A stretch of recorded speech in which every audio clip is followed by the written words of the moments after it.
أعوذ بالله السميع العليم من الشيطان اللعين الرجيم.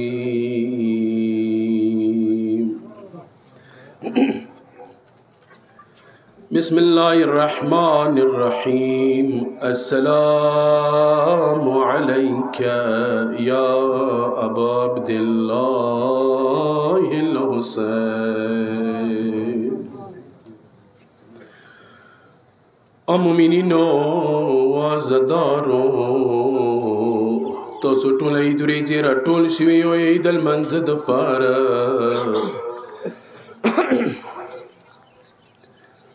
ډېر منه ستړي کوم، دوی جملې متم کوم، لږ خپل ذهن کربلا ته یوسوی. نن عید ورځ دی. روایت کې داسې راغلي دي چې کله عید ورځې کاس المنځ ته راځي، د مولانا روایات دی.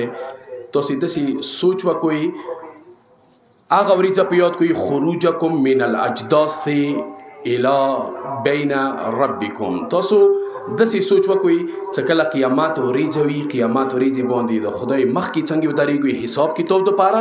د عید ورځ چې هغې ورځې سره زیات شباهت لري. معصوم دی چې کله عید ورځې المنځ ختم شي، تاسو واپس خپل کورو ته ځئ.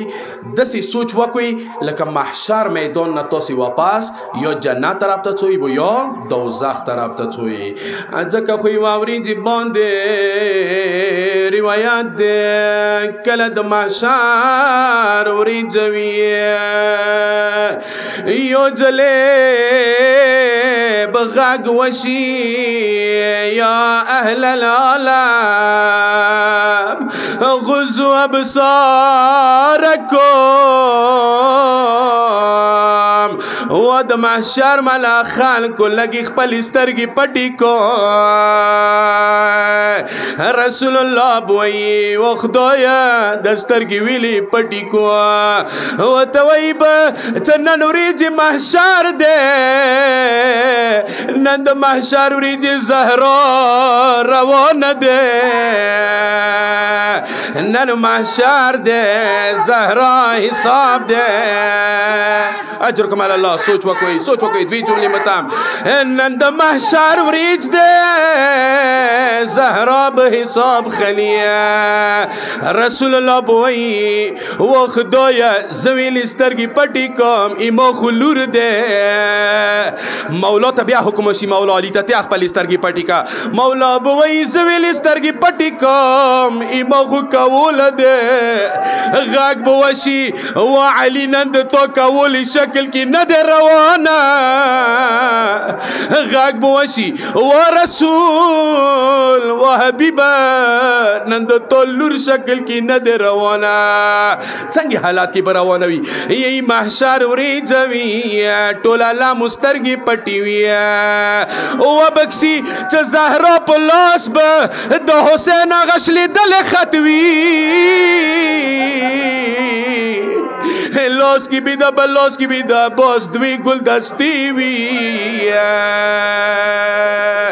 روانه بی محشر تا غږ بوکی و خدایا ما زهرا ته نن حساب وکی، ما ته نن انصاف وکی. اغنه بعد به غږ وکی خدایا اخیری جمله باز تاسو اوس حاجات والی سوی خدایا زه غواړم چې خپل د زړه میوه حسین لږ وکسم. غږ به وشي انظري الى قلب المحشر و زهرا لږ د محشر منځ د سترګې وغړوه. کله چې زهرا سترګې وغړوي، الحسین قائم بلا رأس، ایچ مولا به ولاړ وي، مرغللې نه بغیر به ولاړ وي. زهرا به هلته بېهوشه شي.